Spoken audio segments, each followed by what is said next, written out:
ese ni utume asara hahandi agenda ry'amabyi ahageze hose. Safi, Jimmy, ndarota niba ukunda ubuzima bwawe. Iryo jambo ntuzongere kurivuga. Uri mwe n'umugabo.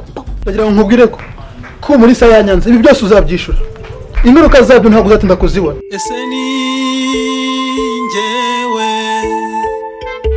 ese ni njyewe wahisemo kubukombaye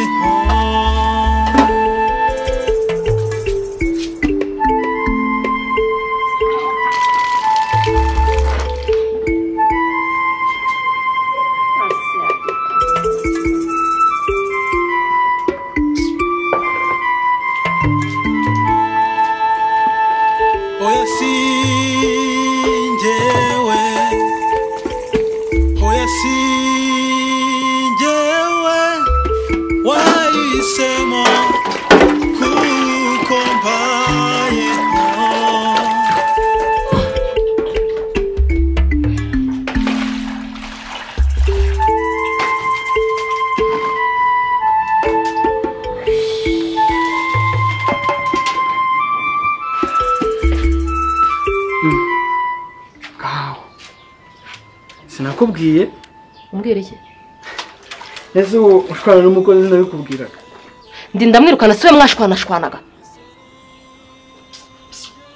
Yego navugirega. Ese ubundi kugitambyukije nta gahunda nararanye. We nkoroke. Ahubwo se byuka karuko bare we wabikoze. Ahubwo se mama. Ma. Iki? Ako hari ibintu maze iminsi umbwira numva neza. Icyo tumva? Kuki kugera n'ubu wumva yuko muri sataza kuba hano. Kandi uhora umbwira yuko umutungo dufite hano ari uw'iwabo. Ariko muga uri muzima cyangwa hari buri yafungutse mu mutwe wawe? Kubera iki se so ukuri? Ibaza nk'amagambo uri kumbwira. Hagize umuntu umva ayo magambo. Wabisobanura uti? Wabisobanura ute? Mama kuki wanga kumva ukuri? Nise byo nkubwira so ukuri we ntubyumva.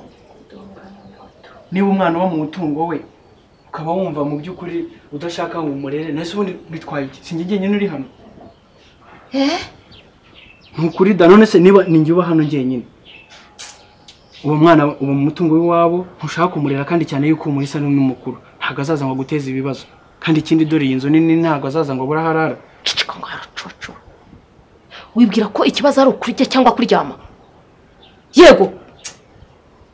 Umva mugabo. Habe ejo cyangwa ejo bundi mbaye ntakiriho. Umenye ko uyu mutungo ari wawe. Ndeba se. Umenye neza ko Murisa nta kintu n'ikina kimwe azi ukanga hari kwasi. Hako ibyo nkubwira ni ukuri. Kandi ndabona ushaka kunzuramo abazimu. Wanteze amatwi ukanyumva. Maze iminsi mbona za hano nkabona umwihesho ubusabusa bw'amafaranga bira bintu birambabaza. Naba nanjye ubwo busabusa ndabumuha. Akundi mugabo. Wambwije ukuri. Murisa waramukunze. Waramukunze cyangwa bagiye kuri mubyara wawe? Ibyo bintu warabyibagiwe? Mama uransetsa kweli. Wese wewe ko bavuga ngo ababyara barabyara. Gusa anyway wenda sibyo naringambire sicyo naringambire nuko narambitekerezaho numva n'ukuri kandi nuko sometimes mbikubwira nkumva ntushaka kumva. Shimbuka imbere. Genda uzane telefone mu cyumba. Nahamagara umunanzanira inyanya. Icyo kiganiro gihagarikiraho nta jambo nshaka kumva. Ndabona umunsi wanjye ugiye kuwugira mubi. Ese ugo turarya rya rubuye. Genda se nyine cyangwa utekeye imboga zitagira inyanya. Ariko ibintu mba nkubwira nibyo. Reka muzane telefone yawe. Yizane nyine. Ubona rureshya kurara kugira ngo unsubye ubwenge.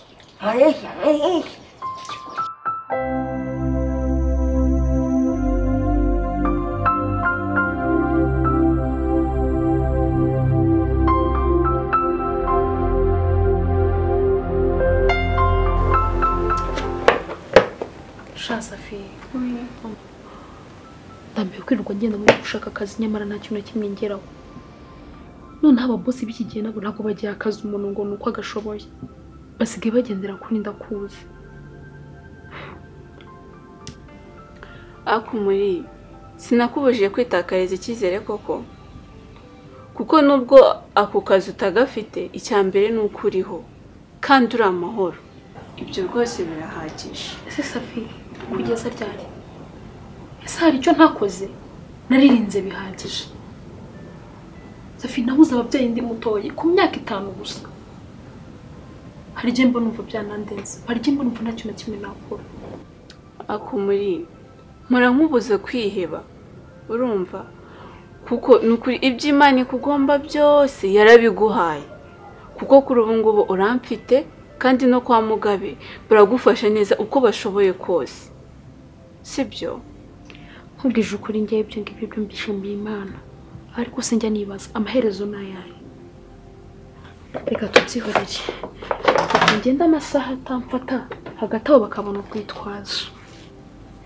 Mpa mbanze nkubwiye Sheri, wowe banza wigira icyizere kandi ureke kwiganyira sibyo.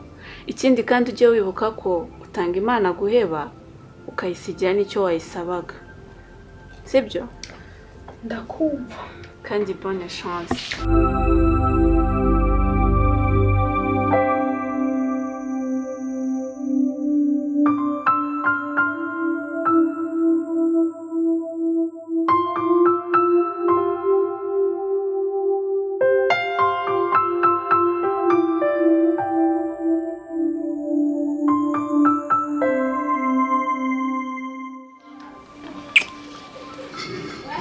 Bo wabaye iki? Ntabwo amagaye nakubuza kuri telefone umusoza. C'est vrai kandi telefone yawe iri gucamo. Shashari nandi mu stress. Ese urabizi neza ko bongeye bakanyima akazi nanone? Akazi bakabuza tena. Shashari nako akazi kauza akabona. Ngiye nikijya uzakabona. Ngagaruka muri module. Nisimbizi nago rega nanubwo bikinangura cyane. Nago bikimbabaza cyane ko namenye ko ikintu cyose kibaho kuko impamvu. Ya ariko hari kantu nshaka ko dukora, ndashaka ko ushaka igihe twazanyana kwa nyoko senge sibyo? Endene akamenya urabizi ko uzambira umugore namakosa rero kugeza sino gihe sinjya bataramenya. Shani birakwiye ariko nari mfite ikibazo urumva ntabwo twagomba kumutungura gutyo. Tugomba kuzabanza kumuteguza ahubwo benda shaka kumusaba kuba najya kubiwe. Kuko rwose ndabangama. Bangamira Safi. Ni byiza uzabanze ubaze shangazi wawe urumva utazasezera Safina batarakwemerera. Ikindi kandi se Sheri ubona Safina kureba ikisho cyangwa uri imagine nibyo witekerereza. Erega haninde mukuru ndareba. Ndagoranye bikabisha. Ibaze nawe kugira ngo yifate yishyure facture y'amazi, yishyure ibyo kurya, yishyure inzu nicaye mu nzu. Nta kintu kimwe urumva ntamugora kandi kumenya n'icyo atekereza Safi biragoye. Safina ndamuzi ntatiye kurya pe. Urumva bagore ka tujye gusangira agacyayi nduba nisonze. Tujye gusangira icyayi nta kibazo turandaje tugende ahubwo hane wampabara ukagabanya ama restaurant tuzarwara mu bintu kubura. Urazibuze zizamuka nako. Rese mu nshaka kugushira amago ni mu nshaka kugira umugore y'abantu ukajya nyitaho byanyabyo. Ni ngare kangende ndaje mu minota 5. Minota ingahe? 5 hane. Numbesha ndo. Nukuri ndabanje. Sawa turare.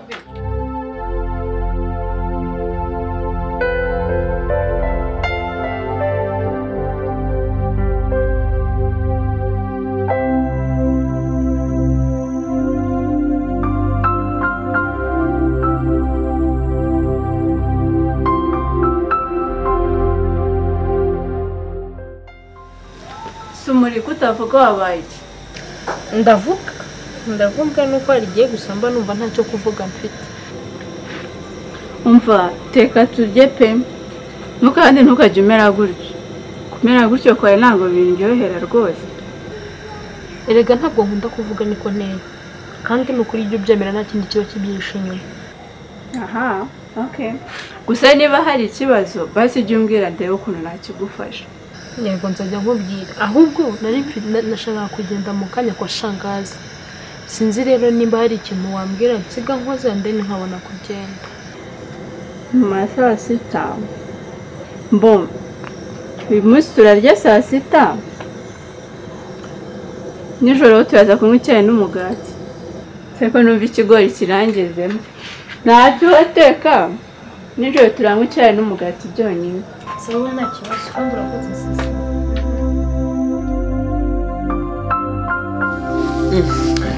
Karibu muri se kuba twanze ko nimaze igihe kinini nakubona kweri niko bugiye mu biki. Sha nabaye nkaho nihugiye unagaruka kubanga. ahubwo nari ndimo gushaka akazi ariko narakabuze burundu n'ubu cyane ahubwo zishangaza arimo ntawe uhari hari ahantu yazindutse ajya mu gitondo yagiye ntiryame ahubwo ese so nsanze ari ikibazo ahubwo se nkwakiriza iki ntacyo mu mijyi hari ibyo byose wakwihitiyemo se ko aribyo byaba byiza yajya nkwihitiyemo maze nkwihitiyemo nawe kandi nta kibazo reka nkuzanire fanta sinumva se nkwihitiyemo neza yego muri saa iminsi myinshi pe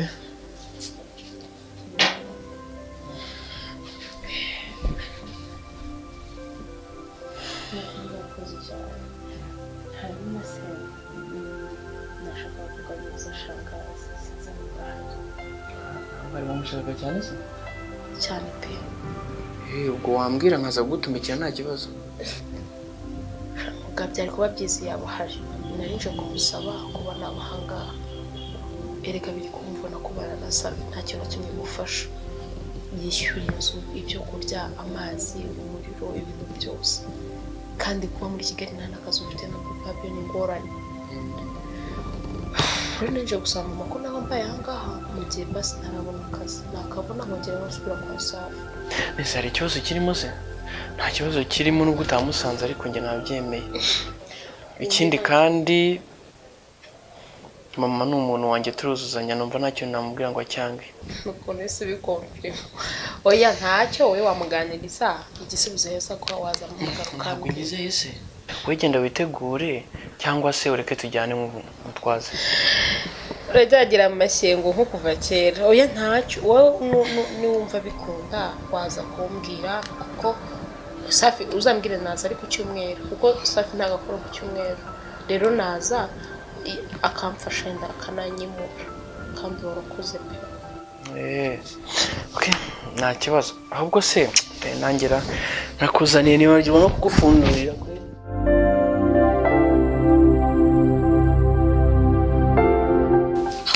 wa Rwanda we ako se we bite wenda kuvugisha kugira ngo nsubize uri muri telefone akundi muga uba muzima cyangwa warasase uvuga ko ufite urumwe wiyemeje kunsaza to sari ku musozi ako se bino ni byakoma we kuki ibintu byose bigira intambara none se kuri inshuro nicyo nakoze kitari cyo niki ahubwo se kizima wakoze niki uratinyuka ugatinyuka ngo muri saze kuba hano uzi ko nashaka ko nakeka ko inzari yase wanageza ngo muri saze kubahanga cyangwa ubundi uramukunda muga uramukunda nisi byo kumukunda kandi ubizanye mute ibyo kumukunda ubizanye mute umva mama rero nkubwiza ukuri njye narakubwiye umurisa ajye umenya yuko ari amaraso yacu kandi ikindi nonzo tuba mari iwawe urumva kumwima icumbi rero ntabwo aribyo bizatuma atamenya yuko ibyo wakoze byose cyangwa n'ubundi rero na cyane ko nta n'uzabimubwira recyaho ngadambi w'amafuti yawe niba utumva uzumvira nijeri nakubwiye ko mbisa namukunda hari igihe ntabikubwira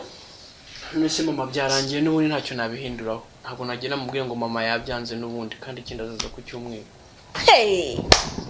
muga ntiwansabaga wamenyeshaga sibyo se mama wundi wewe kuki ufata ibintu byose ukabigira intambara menya yuko ntakiri umwana nuko umfata nk'uruhinja muga usiga mfatira imyanzuro muga reka nguve imbere ndabona ugiye kuntwaguza amashashi burundu ndabona ugiye kunsaza ugiye kunsaza niwo uzayitora gusa kubona inyoberwa ibintu byose babigize intambara buri kintu kigushimisha wowe ibintu byose babikomeje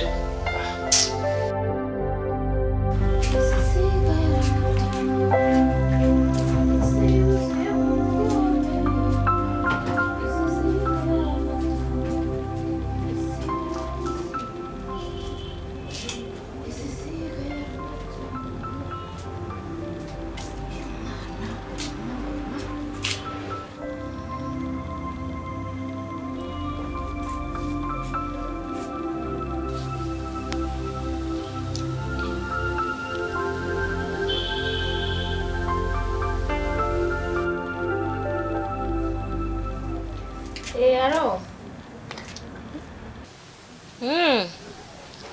Mishu, umeze ute?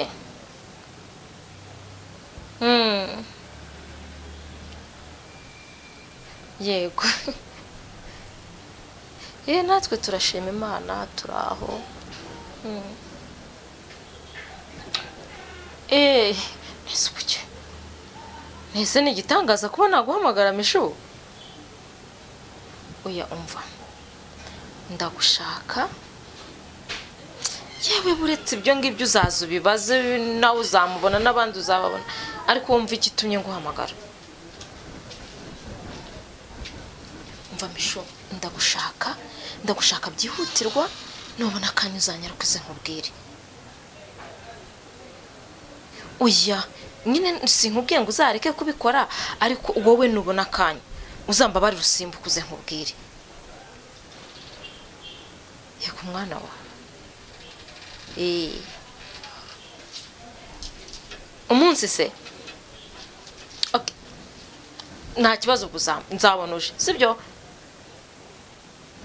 Sawa urakoze.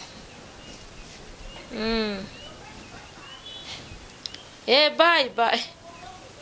Marira mayine icyo nashakaga kukubwira nicyo mwana ko ngushaka. Ese ni njyewe